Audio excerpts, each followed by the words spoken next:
trouble, ruin, ask Alma.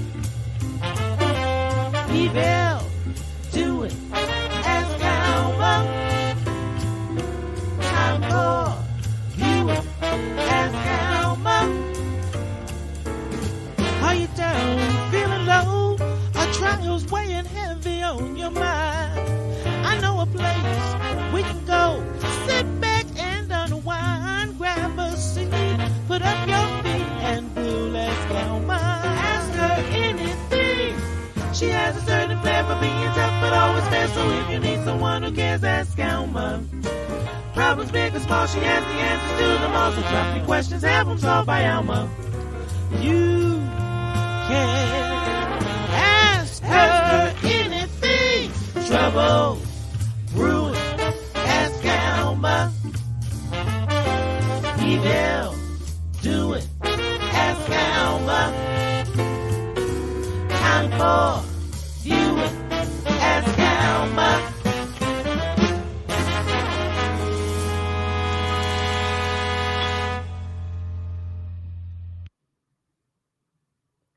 Hello, good evening. Welcome to Ask Alma.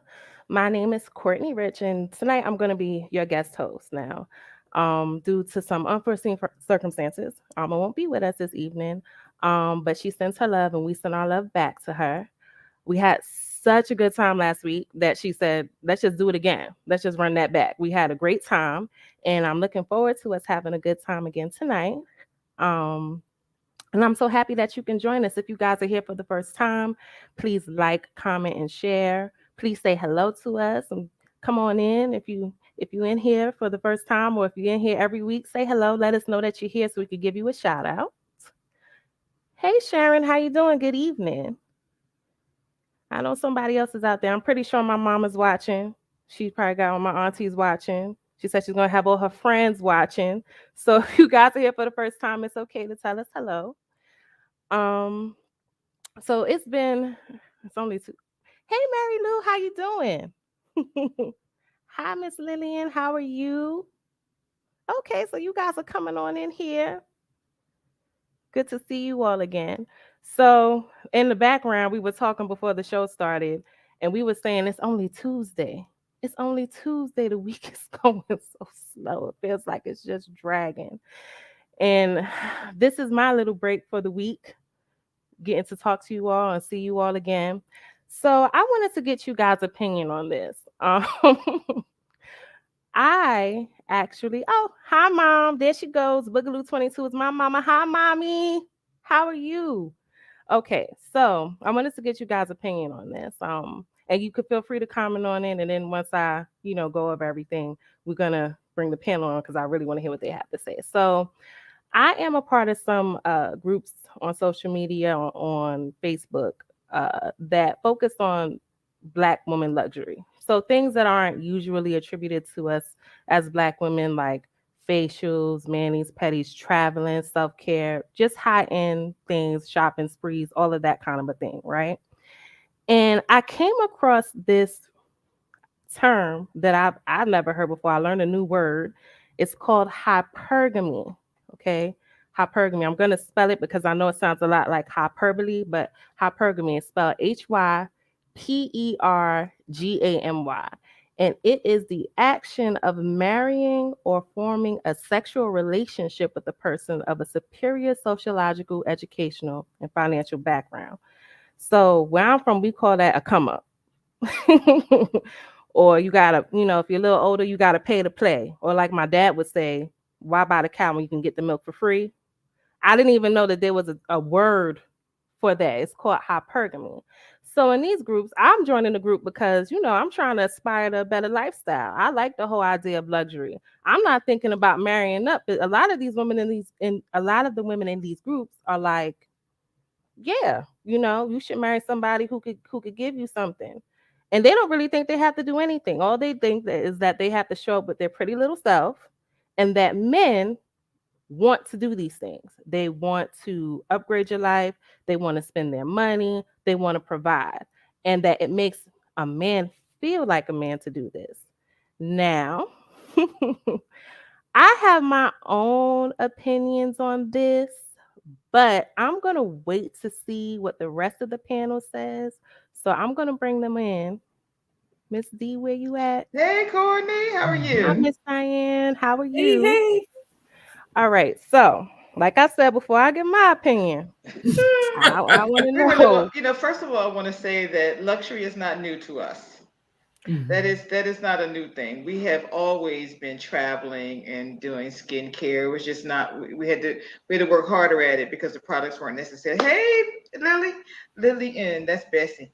Um, women have always we've always done that, so that's not new. And marrying up isn't new either. In fact, often you were sent off to college to find the husband who made more money, so you could stay home. And of course, you needed that backup degree, but the hope was that you would marry somebody that could take care of you and provide for your family. um, I'm kind of over us creating words to to describe things This is that. an old word. So this isn't a word that I create. Like I said, where I'm from, that's called a come up. It's Right. not really a, So the word is coming from some origin that is more than a couple of years old. yes. Okay. And Good. This is Webster's dictionary version. They just created a label for it, Right. Gave essentially. it a new name. Hey, Mary Lou, how are you? Now, on in addition to that, because this is the part that I also wanted to share, because at the same time that I learned this new word, there was a woman trending. I'm not sure if you guys heard of her. Her name is Ebony K. Williams. Now, for me, like this woman is like my age. Okay, so for my generation, this is like, because to be quite honest, a lot of us, myself included, weren't raised to marry up. You raised to be independent, to kind of take care of yourself. And, these things, like even the things that I was looking at, I'm thinking like, okay, I want to do this for me. I'm not thinking about a man actually providing these things for me.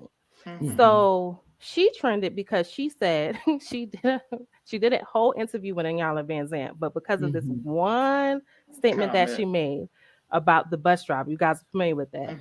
Mhm. Okay, so for those who are not, she Iyanla Van Zant, the whole interview was about masculine versus feminine energy.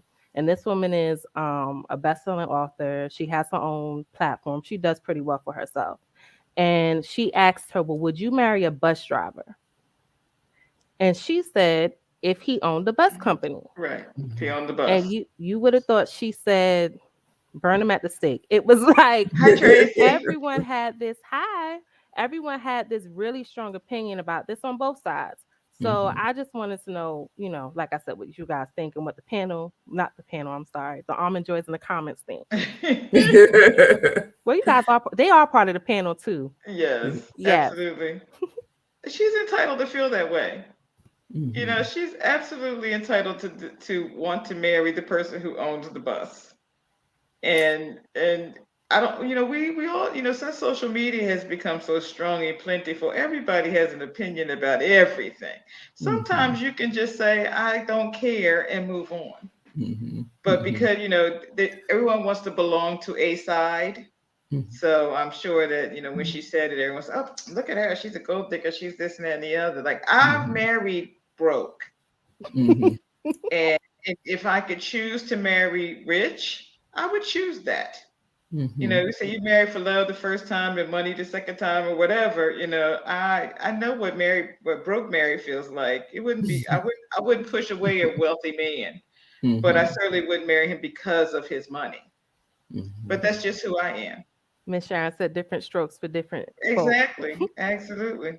And what do you think, Miss Diane? What's your Well, I opinion on that? think I agree with Dee. I mean, it's her choice, and she has a right to feel that way. I don't think it's necessary for us to comment on everybody's lifestyle choices. However, given the opportunity, she may not have voiced that opinion so strongly. Just you know, and I think the people who probably weighed in, I know one woman I heard on a radio show, and she said, well, if she was all that, she'd already have a man. She wouldn't have to worry Right. about where No, but and married. again, it's still somebody's opinion. And it seemed to me, I saw it. It seemed to me that she just responded like quickly, like just off the cuff, and Mm-hmm. wasn't really, giving it much thought at all, or maybe she wasn't serious at all. Maybe she was just, saying it in jest, and of course it blew up, and here we are having a conversation about it. Now, Miss Lillian said, "Where's my man with money? I'm married for love both times." Right. Now, my opinion is, and I'm going to quote Lil Wayne on this: "You ain't tricking if you got it." So, I mean, I'm not necessarily, and she said she went marry a bus driver. Now, for me, I'm from New York, right? Mm-hmm. In New York, if you work for transit, you could be making a lot of money. You're making crazy money. On where you live at, a bus driver, that is a come up. Sometimes they make close to 6 and figures. He's home every day at like 4:30. So you really have to decide what you want. It's like marrying a trash truck driver. They make loot. And they have a union, and they have a pension, and they have all of that, and they're home by 4 o'clock. So you have to decide, if you care about how people see him going to work, or how they see him coming home. If it's about finances, you can marry a plumber and have your money and your man. Because if you marry a CEO, you might have money, but you're not going to have your man because he's going to be gone all the time. Gone. Now, on the other side of that, I guess this is the Iyanla Vanzant side.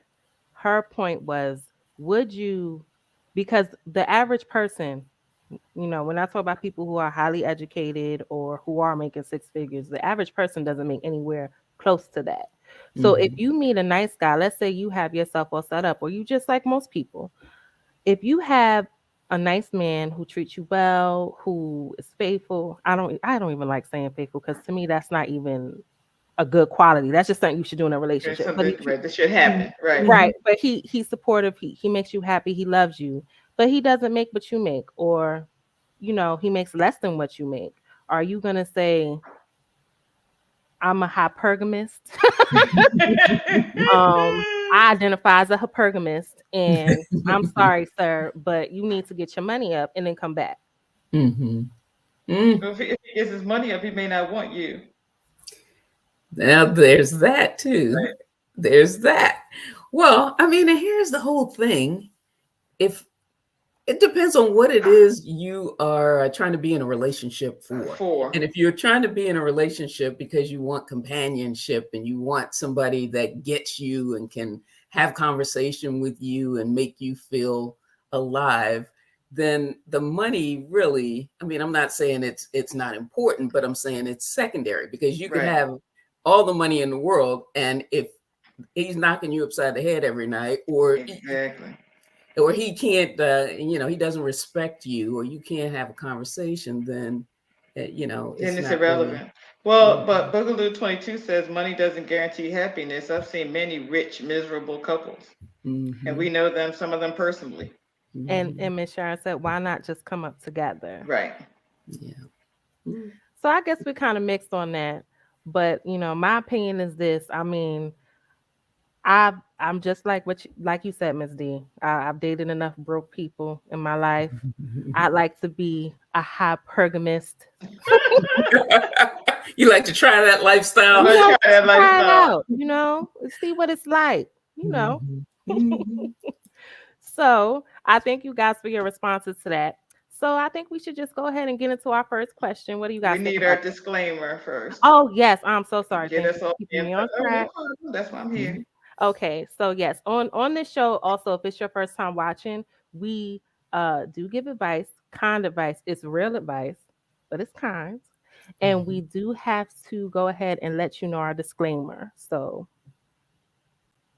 all materials and information presented on this episode of Ask Alma are for general information and entertainment purposes only. The views, thoughts, and opinions expressed are those of the host and guests and do not represent the views or opinions of the National Newspaper Publishers Association.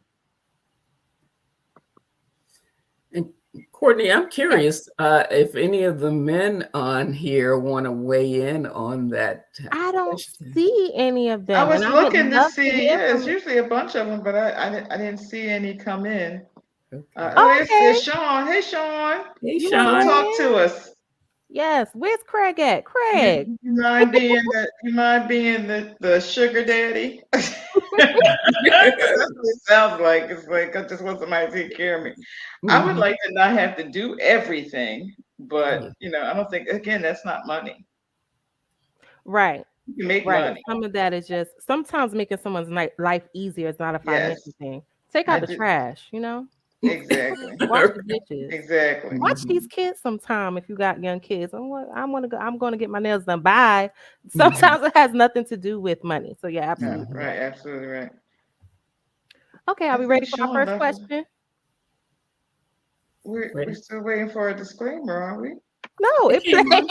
you guys didn't hear it. I heard it. Oh, did you? Mm-hmm. Oh, I didn't hear it. Okay, I believe you. Hello, Alma and panelists, and hello to your audience. I'm Lori Grant, tonight's voiceover recording artist. I have the pleasure of reading our questions for the evening. So, here we go. Hey, Alma. I have a friend, and we've known each other most of our lives.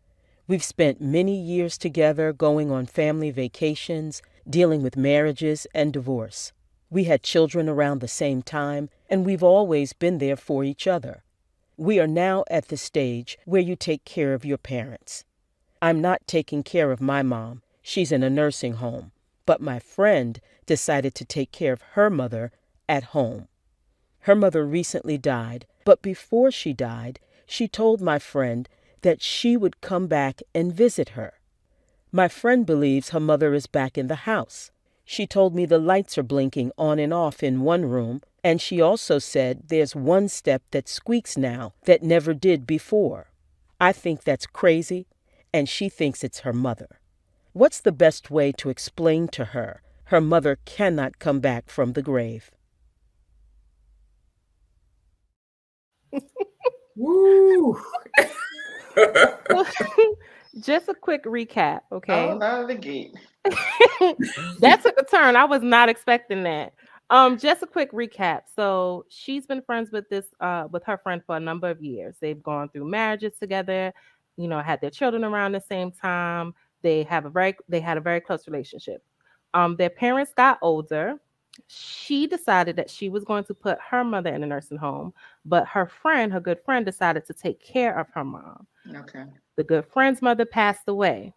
So since the friend's mom has passed away, and the friend's mother told her, look, when I pass away, I'm going to visit, I'm going to come on through. You're going to, hear from me in the afterlife.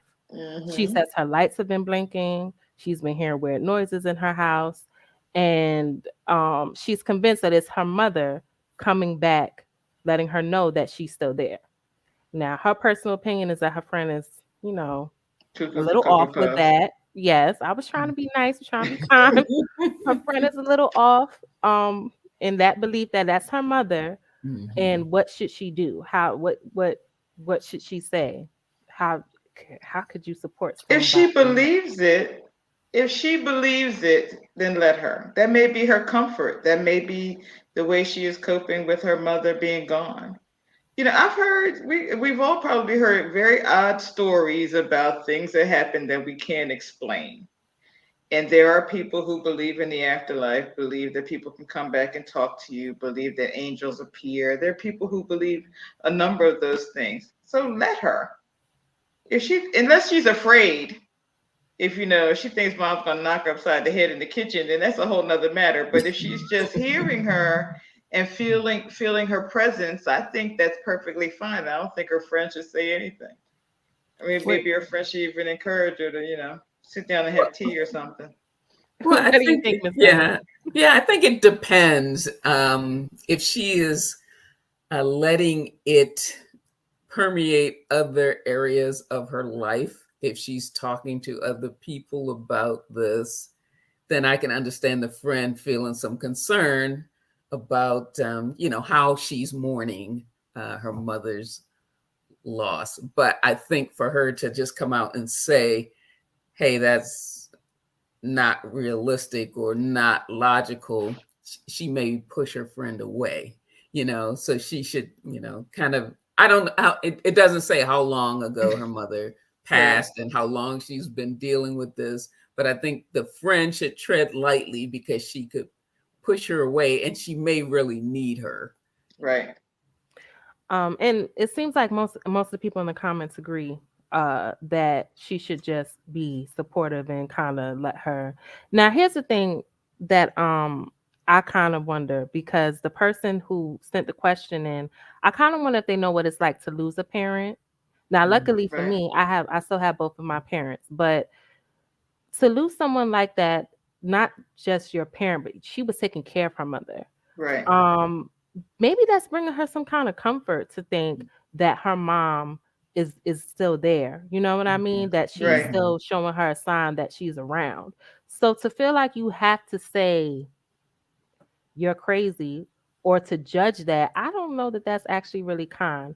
My mom says, have the wiring fixed to stop the blinking light and fix the squeaking floorboard, but don't say anything negative about what she believes. Well, if only one light is blinking, then it may be just something how she sees it. If it was just her and her mother living there, now her mother's gone, now she's alone. So she very well just may need to believe that her mom is still there, and let her. Fortunately, I still have my mother, but I can't imagine how that must feel. And she let her think what she wants to think. Now she sets up dinner, plates, and if she starts doing things that might seem on the side of maybe some mental health issues, then but until then, Mary Lou says, I believe in guardian angels. My mom died in 1995. I talk about her in present tense. And I can see why that would be.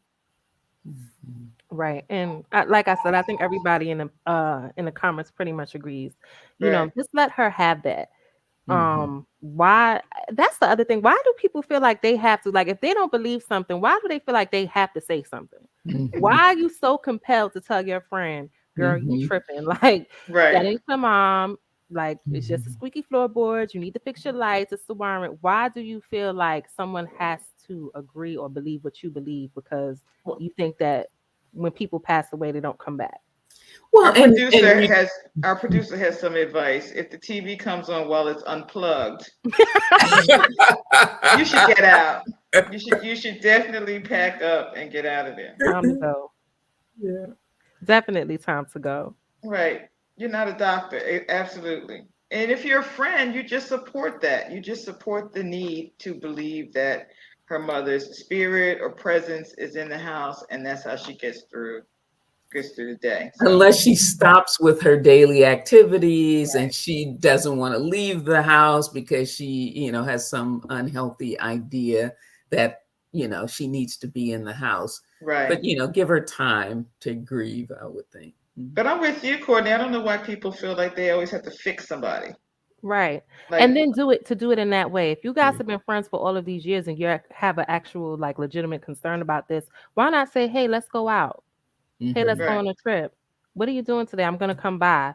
Why does it have to be you telling her, that what she believes or feels is wrong? Listen, I had an aunt once. I used to go help her, mail things. And one day she was standing in the kitchen and I was leaning in the doorway of the kitchen. And she said, "You're leaning in like your grandma." And I said, "Pardon me?" And she said, "Yeah, Greta comes here and talks to me while I'm in here cooking. She leaned in the doorway just like you leaning right now." And I was like, "Ooh, time to go." I was like looking around like, is she here now? But and I think for her, we all have our feelings about, afterlife or whatever. But I think for her, that was her comfort. Her sister came and spent time with her because she was now alone.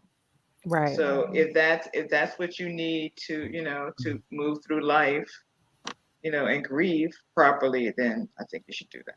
Right. Well, and I was going to add one more comment, and it's I mean, my father died 2 years ago now. My mom has dementia, and she still talks about him like she's here. Okay. And, from everything, I mean, we were dealing with our own grieving process, but then to deal with somebody who has dementia and trying to deal with the grieving process. And from everything that I've read, it's, and if I used to correct, well, did you see your father today? And, it just made me uncomfortable and I didn't know how to handle it. But I learned that just let her be in her world. And I just say, no, I didn't. So I'm not lying, but I'm not traumatizing her every time I see her and she say, where's my husband? I say, oh, well, he died, and then she's got to go through the grieving process over and over. I just say, no, I didn't see him. And she says, he probably sleep. I said, you're probably right. And leave it. And she's fine, And that helps everyone. Right. That's probably the best way to deal with that. Yes. But I saw a comment. Oh, Boogaloo said, just don't let her start having seances and buy a Ouija board. Some people will take it that far, though, for real. And I guess that's the part that you were saying, Ms. Diane, is it having a impact on her mental health? Some people will go try to spend all of their money seeing if they could get someone to communicate, channel the person or communicate with them from the dead and all of that kind of stuff. So to me, if it's not something that extreme, I would just let it be. But for some people, that is a reality, to be able to speak to the dead. So if that is your reality, then, do it. There's a fantastic book written by a Black author whose name escapes me right now, but she talks about conjuring up the perfect man who is a spirit, and he comes and I'll when I think of it, I'll say her name, but some people feel very strongly about being able to do that, and that's their right, and that's how they live, and they should. So if this is this woman's way of dealing with the grief of her mother, let her do it. Buy a Ouija board. Okay. Don't invite me. Like I don't want to be there. Like I'm not going to have my palm read or anything like that. But if that's the way you manage, then do it. So our general consensus here and in the comments is let her be. Let her have that if that's what's bringing her comfort. Yes. Okay. All right. Next question. Dear Alma, my sister and I were very, very close. We did everything together like we were the best of friends. Long story short, she met this guy at the club, and I didn't really like him, but they hit it off and started spending a lot of time together. He had just joined the Army and had recently finished basic training. He moved 2 states away, and they continued to stay in contact, and she decided to move where he was. Now, we hardly ever talk, and she barely returns my text or emails. I'm not sure what's going on with my sister, but I love and miss her. I want to visit her, but she says they're busy, and this is not a good time. She said she will let me know when I can visit. She does post pictures on Facebook, and they seem to be having fun.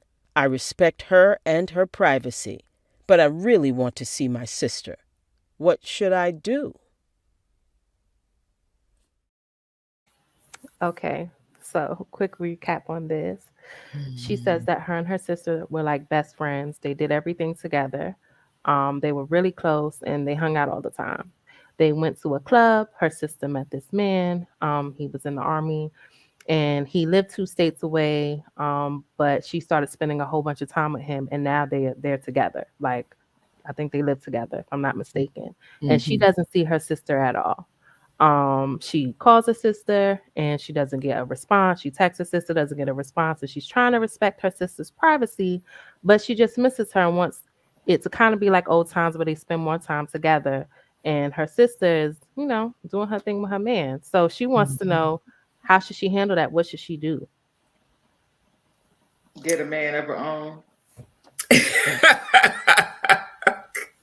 Ask, does he have a friend? That's what I was thinking. Like, get a man of her own. Yeah, she's not thinking clearly. Well, new relationships are like that. You just disappear. Like you get so engrossed in each other. People fall off and they eventually come back. So, her sister's gonna call her. They're gonna get together. That's gonna work out. But in the meantime, she needs to find the life that she can have without her sister. Ms. Lillian said, plan to meet in between your residence or states. Yeah, I was going to suggest if maybe her sister is, to Dee's point, she's just, involved in a new relationship. She could just go to that town, plan, to do a visit and say, hey, I'm in town. Can you meet me for dinner? Or can you meet me for lunch? Or, so then she's not a burden to her sister, meaning her sister doesn't have to put her up and entertain her. But if she is just concerned about her sister's well-being, she could come up with a neutral spot. But she does the heavy lifting. Go to that city. Well, that's what Sharon agrees with you. Pop up in the state where she is and ask her lunch or dinner. Yep. And Boogaloo says I would have to visit just to make sure she's good. Mm-hmm. So that's pretty much the same. The other part of that is that she said that they post on Facebook. So to answer that part, she knows that she's okay because they are posting stuff on Facebook.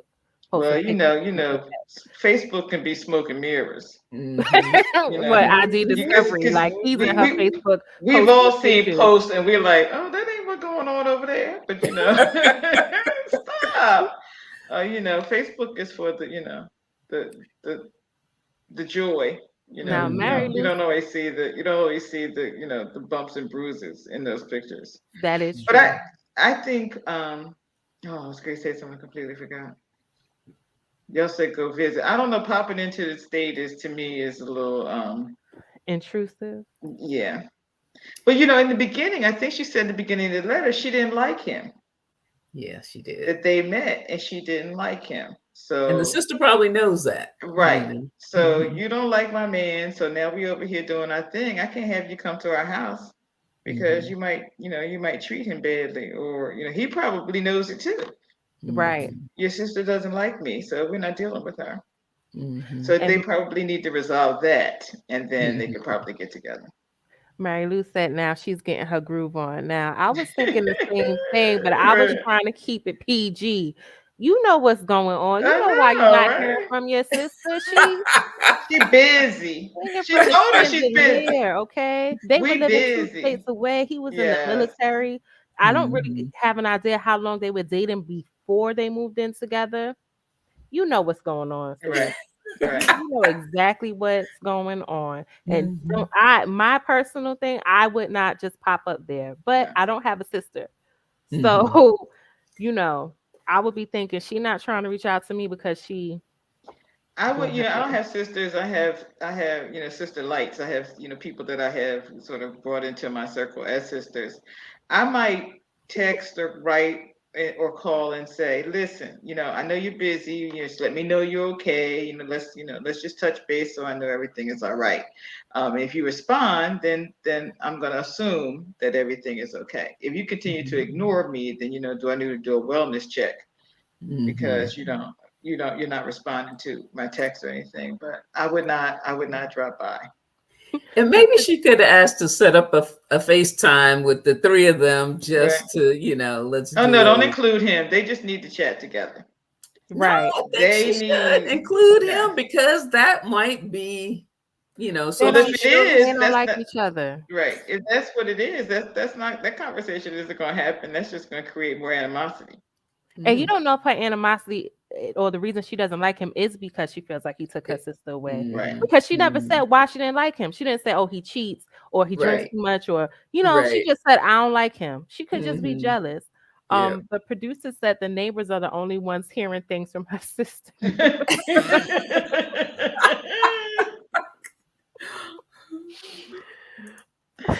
Oh, yes.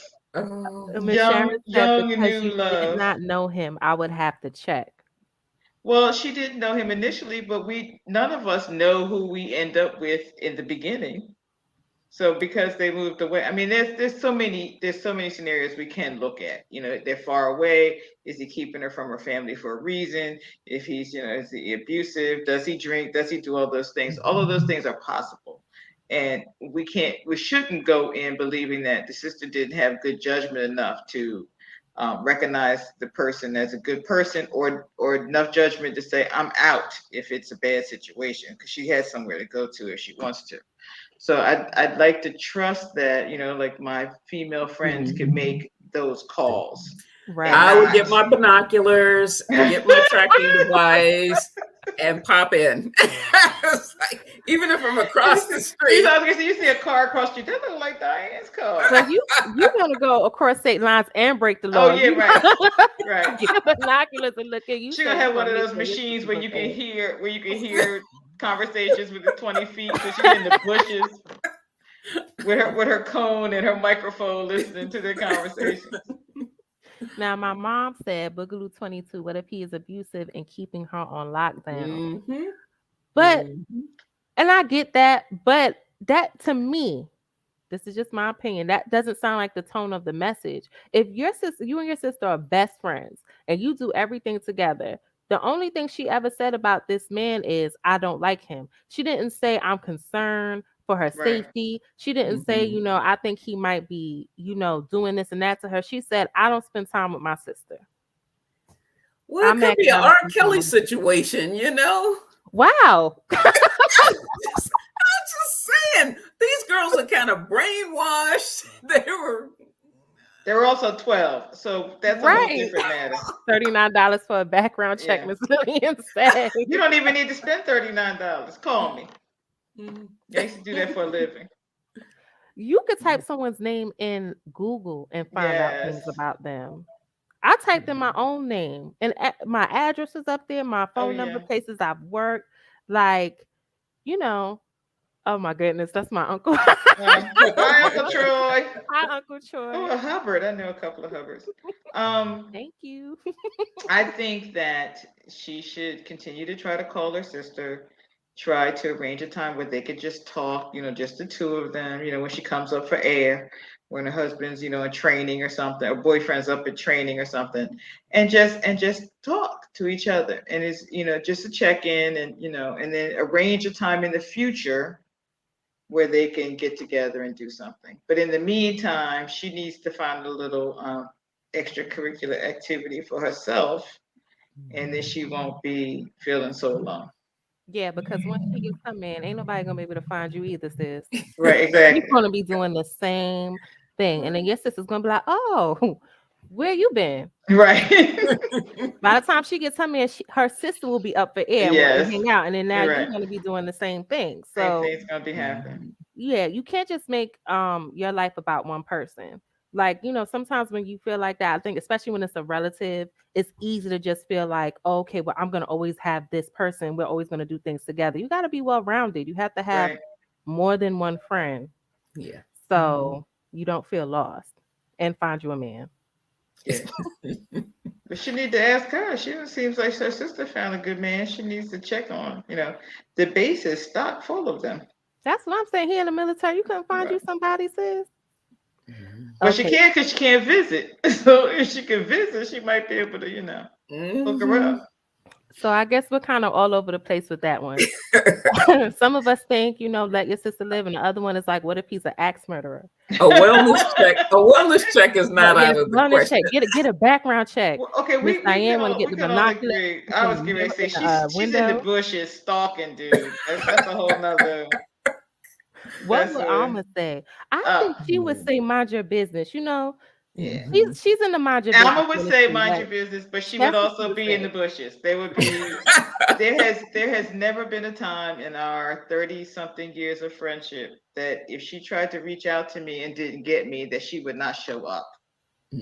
So when I moved away, she came. Like she's coming wherever I am. So if I I would have to say to her, I'm good. We doing our thing. I'll catch you in a couple of months, or otherwise she would be, hey, girl, what's going on? Or send someone else, because she would not be ashamed of doing that. Like, oh, I know somebody in that state. Go over there, knock on that door, and and see what's going on. So she would definitely do that. My mom, Boogaloo 22, said, I'm with Diane looking through the bushes with binoculars. Yes. So now Courtney. Your mama's in the bushes. She's watching you. We haven't gotten to that point. Now, there have been times where, I've been a little MIA, and she'll say, hey, how you doing? Hey, checking in again. All right, if you don't answer this phone, I'm going to be in the bushes with the binoculars. I'm calling the police. Are you alive? So, it never got to the point where she had to actually pop up, though. So Yeah, you would have to, and unfortunately for you, because you're younger, is that at some point you're going to switch roles, and you're going to call her, and she's not going to answer. And then you're going to be like, excuse me, like, what were you doing? Well, how are you too busy? This is actually a commercial. It says, how are you too busy to talk to your daughter? I'm your daughter. we've had Um, that. We've gone through that phase okay. already. Yeah, because when I was younger, my mom was like, probably my age, so a Okay. little older. So like, in early 40s, that's young. So Yeah. I'm like, hello, I'm calling you. What's going on? If I call at work, she's like, what's going on? Like, what's the problem? So yeah, we've gone through that Okay. phase. We're on the other side of that. And she's in the bushes. I like it, Mom. You better check in. You better check in. Okay, so there's no real general consensus on this. We're just all over the place. I guess it's, mind your business, but if the other sister's watching, call your sister. That's it. That's it. Okay. All right, next question. Alma, I am the oldest of my mother's children and have taken care of our family for most of my life. My mother started having children early, was married and divorced several times, and has really made a mess of our family. Because of this, we haven't had the best relationship. She is often begging for something and constantly bringing me problems to fix. Because of my mother's lifestyle, we were raised by different relatives at different times in our lives. But luckily, we were always together. I have 3 brothers and a baby sister, and everyone is very close for the most part. I just recently moved into a new condo that's closest in proximity to my mother. I love my new place, and I'm finally at a stage in my life that I'm relaxing into what I feel is a positive space to live. I don't mind helping my mother or my family, but sometimes it can be overwhelming. My mother recently asked me for my new address, but I didn't give it to her. I just don't want her to have it. I don't want her to just drop by to visit whenever she pleases, bringing me her sad stories, because I just don't want to hear it anymore. My sister says that's wrong. I'm tired of arguing with her and would be interested in advice from an outsider. What do you think? Are you obligated to give your mother or immediate family members your address? Ooh, that's a That's lot. a hard no. That's a lot to unpack. Let me just recap really quick. Okay. Okay. Because me and Diane ready to jump in. Go ahead. Yes, but that's good. So she's the oldest. Okay. She says that her mother has been throughout their life that her mother was married and divorced several times. Due to her mother's poor decision making, they've had to live with different relatives, and at this point, her mom just doesn't have it together. She's still asking for money and asking for certain things, and now she's gotten to a point in her life where she's living in a nice place. She has peace in her life, and her mom wants her address and she wants to visit her, but she doesn't want to give her mother the address. Now, she's the oldest, she's close to all her siblings, and I guess because of the things that they've gone through, they've remained close. But she doesn't feel as if she owes it to her mother to let her know where she lives at or have, I guess, a closer relationship. So, what do you think? What do you guys think? Go, Diane. You said it. It's a hard no from me because, you know, if this, the oldest child has finally found some peace in her life, then she is not obligated to let somebody else come in and disturb that peace, not even your mother. And it sounds like her mother may not be the most responsible person. So it sounds like she's responsive to the mother. She provides, help and assistance when she can, but she should not feel obligated to be intruded upon um, by anybody, but parents included. If I may speak for Alma, she would say, no is a complete sentence. No, she is not obligated. She shouldn't feel obligated. It sounds like all of her siblings are adults now, so it's not like she needs to care for a young child that her mother brought here and can't take care of. Your home should be your sanctuary. Your home should be your peace. And she's finally found that she can go visit her mother at her house if she wants to see her, if they want to have some kind of relationship. But she doesn't need to tell her where she lives now. No, no, no, yet, no, no, no in every language, no. So, Well, what do you think, Courtney? Well, I just want to read some of the comments. So, Miss Lillian said, "You have no obligation to anything. You should tell them how you feel." Sharon said, "Set boundaries with your mother because she's still your mother, and she's about to play by your rules now." Yeah. I'm just wondering if she's had all these marriages and divorces, there wasn't no alimony going on. No. She wasn't getting with the hypergamy, huh? She wasn't marrying us. She was just all the time she been married. You ain't married no man who got no money. Why are you begging? Well, we don't know that none of them had any money. She may have just spent it all. She may have blown it. She may have, there's all kinds of, she managed to have children that all ended up living someplace else. But she said that was one of the things she did say in the video. And that's very fortunate that she said they all lived together. So they weren't separated. So that was a good thing. She said they remained close. She didn't say that at any given time they were all living in the same place. She said we all lived with relatives. I thought she said they were all together when they were separated from the mom. Okay, maybe that isn't how I interpret it, but she may have said that. And my mom said I would visit mom, but if mom is a problem, then no, I wouldn't give her my address. Nope. And if one of my siblings gave her my address, they wouldn't be invited over either. Because what it sounds like, because she has the one sister who's saying it's your mom, you can't do this. So there's a very good possibility that sister will either give the mom the address or bring her over to her house. I think that I'm sorry. I didn't go on.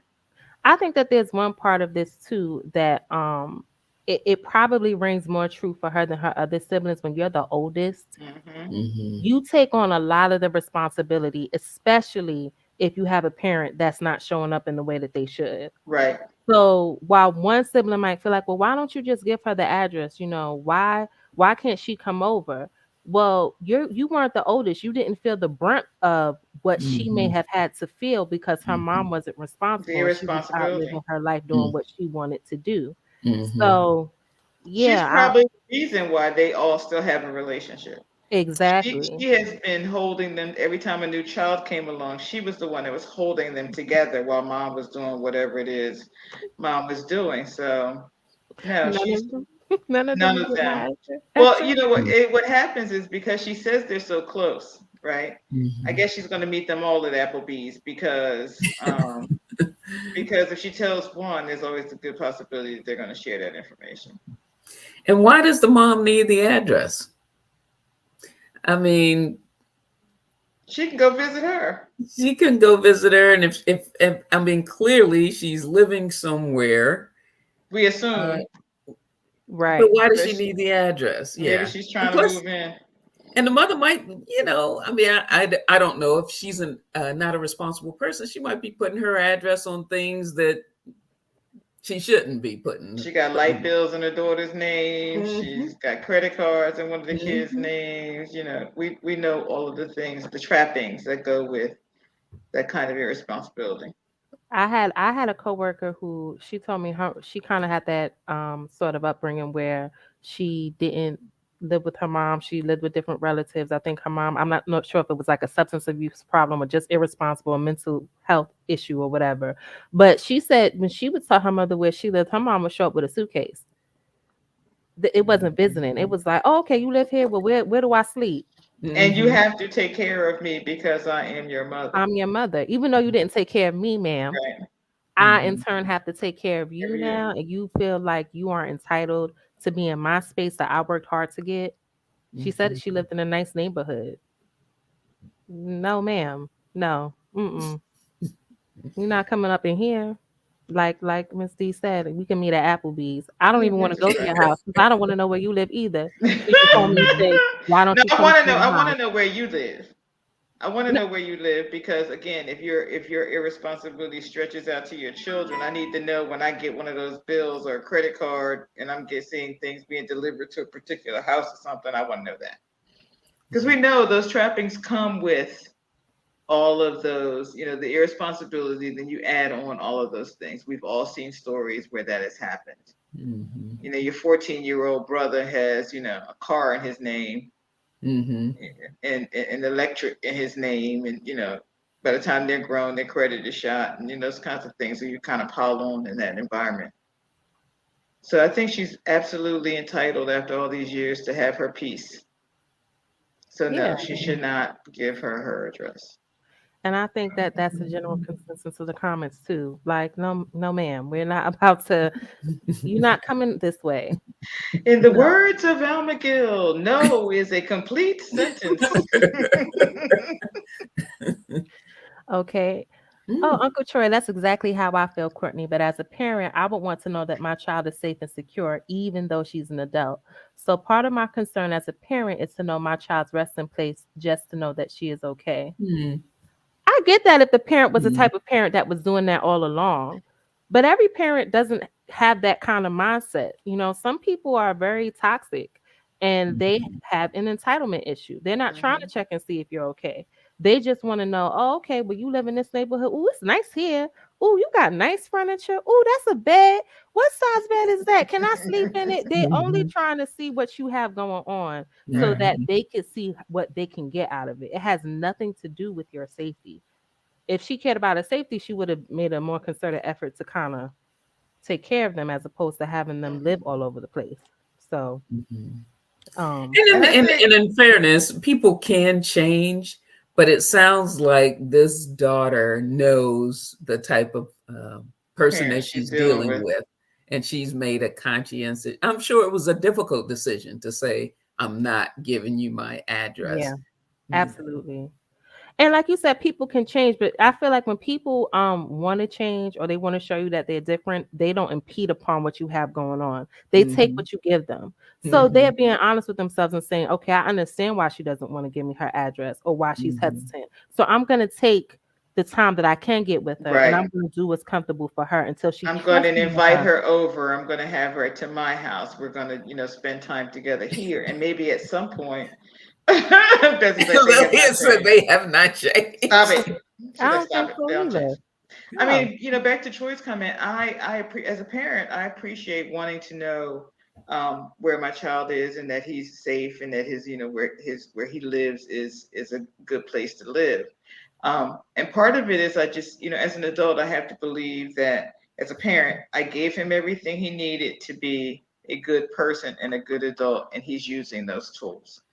And we all have to do that. But, I wouldn't expect him to, want me around him if I was doing, if he had to live from, pillar to post with relatives and things. I can't imagine expecting that.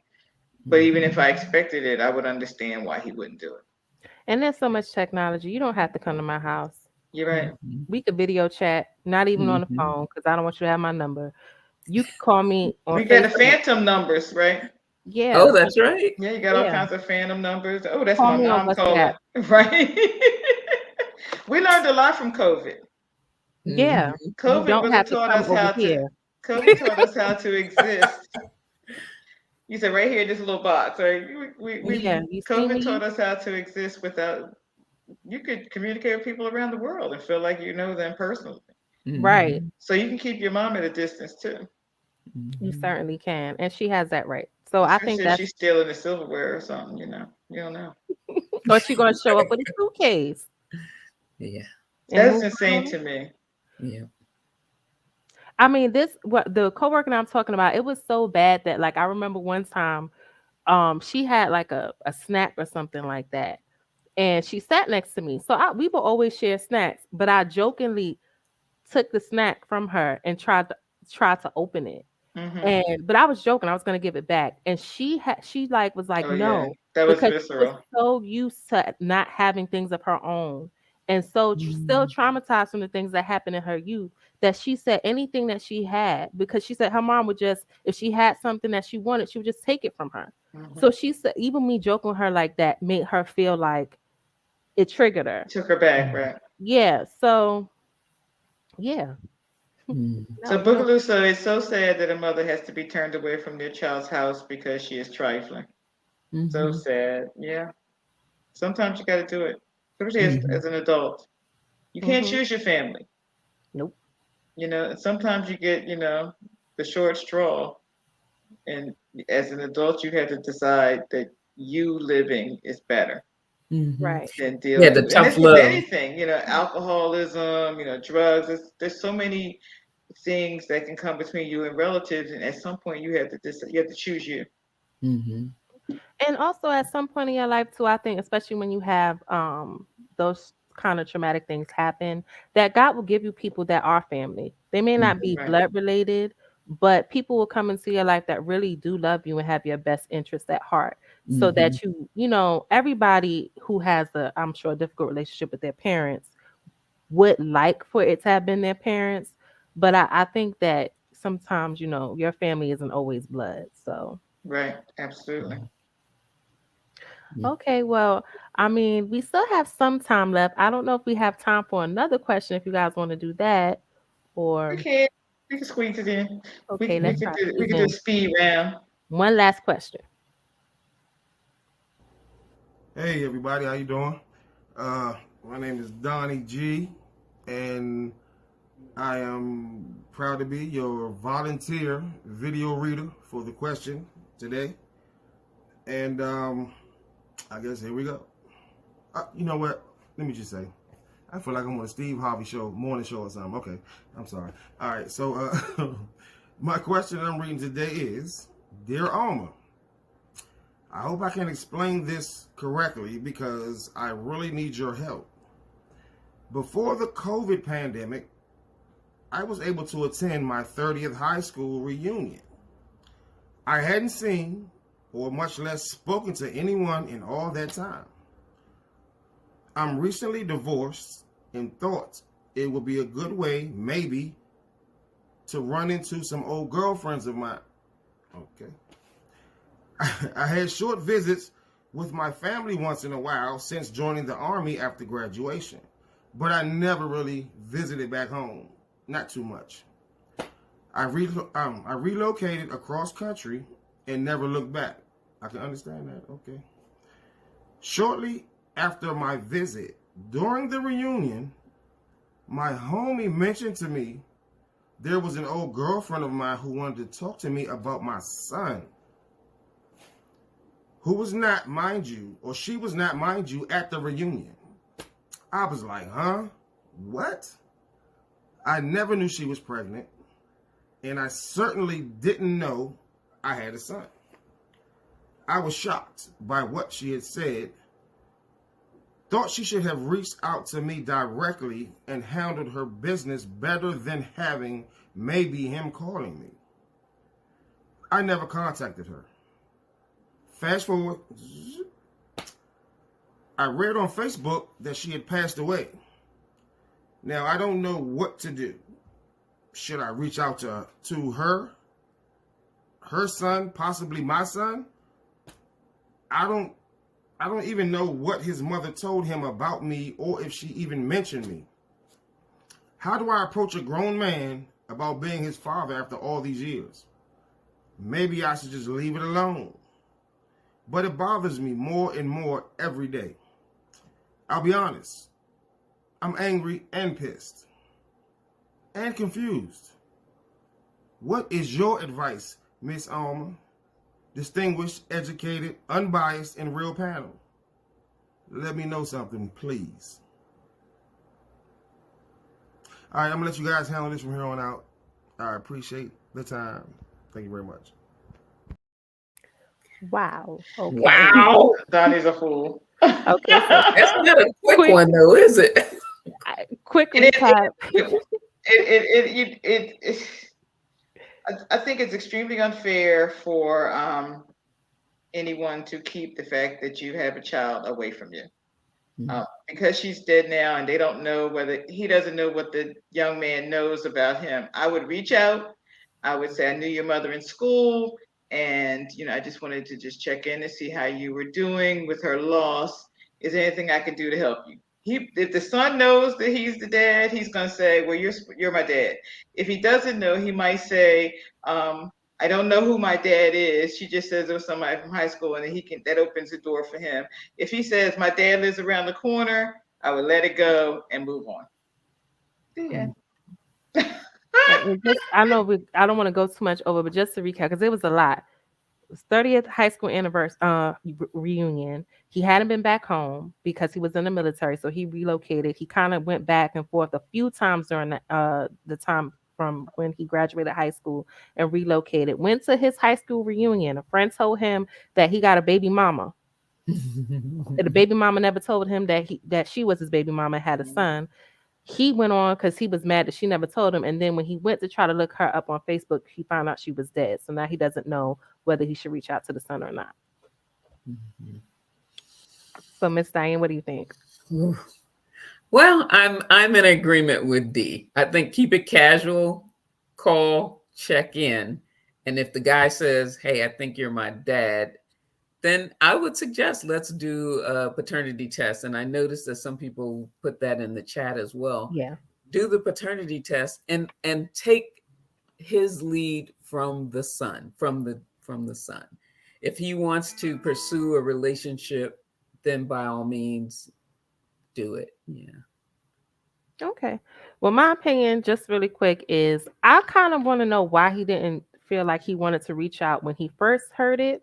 Why he let the anger of not knowing that he had a son outweigh reaching out right when he heard it.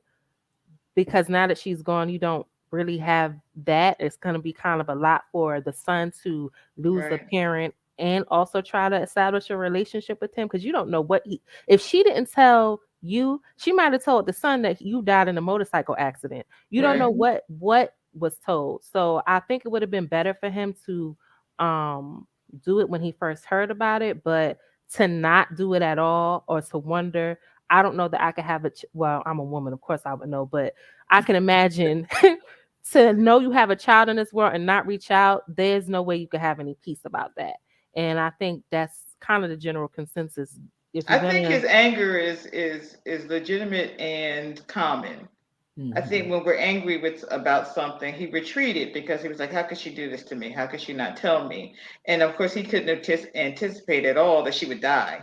Like, I'm sure he was like, 6 months from now, I'm going to handle this. A year from now, I'm going to handle this. Because he was really upset about it. And she never reached out to him. She's sending messages through other people. So maybe it's not true. Maybe and I hear what you're saying about you responding quickly, but I'm sure he did not anticipate that he would reach out to her when he finally did, and she would be unavailable. So I think the anger is just, a normal response to. Yeah. And why would she tell the friend to tell him? Handle your business, I mean, that's true. And like you said, we don't even know if she's a dad. I mean, he's the dad. Because why would you not say anything? Unless it was like an abusive situation or something like that, where she just didn't want him around, but it doesn't seem like that's the case. Or somebody else thought he was the dad, so she went along with that plan. There's so many scenarios from the beginning, and now he has every right to know, I think, but it's messy now. Right. Definitely get a DNA. Whatever you do, make sure that you get that DNA. Right. Just so you could be sure, and just so the child could be sure too. They're going this whole life either not knowing who his father is, or believing someone else was his father. Right. I mean, he knows there is a father. He just we don't know if he knows who it's supposed to be, which is awful in itself. Right. Right. And that's the thing that we need to think about when we make certain decisions. Everything that you do doesn't just affect you; it affects other people around you. So you think that's right. Than yourself, but now you have two people who could be related and they're estranged. That was a crazy one. And if they were, we see all the time people not knowing who their kids are, and then they're eventually ending up together and dating and all kinds of crazy stuff because you got babies all over the place. We really need to do better at making sure that everybody knows who's related to whom, and so you don't have that, and it's just unfair to the children. Yeah, accountability. Not to know who your parent is. You got to be accountable. Yes. Okay, well, we did definitely go over, because I don't think we thought that last question was going to go Yes. That was a lot to unpack. We can revisit that. We easily can revisit that. We need to revisit that, definitely. But I had such an awesome time, as I always do. We always have an awesome time. It's usually backstage though. Off air. But I'm glad that I was able to come back again, and I hope to come back soon. And hopefully, and I'm pretty sure next week Alma will be back. Yeah, thank you for sitting in for her. You did a fantastic thank you for job. Everybody commenting. Everyone, please like, share, and subscribe. And if they have questions, they should send them. Yes, please. If you have questions, please submit them to askalma@gmail.com. Please.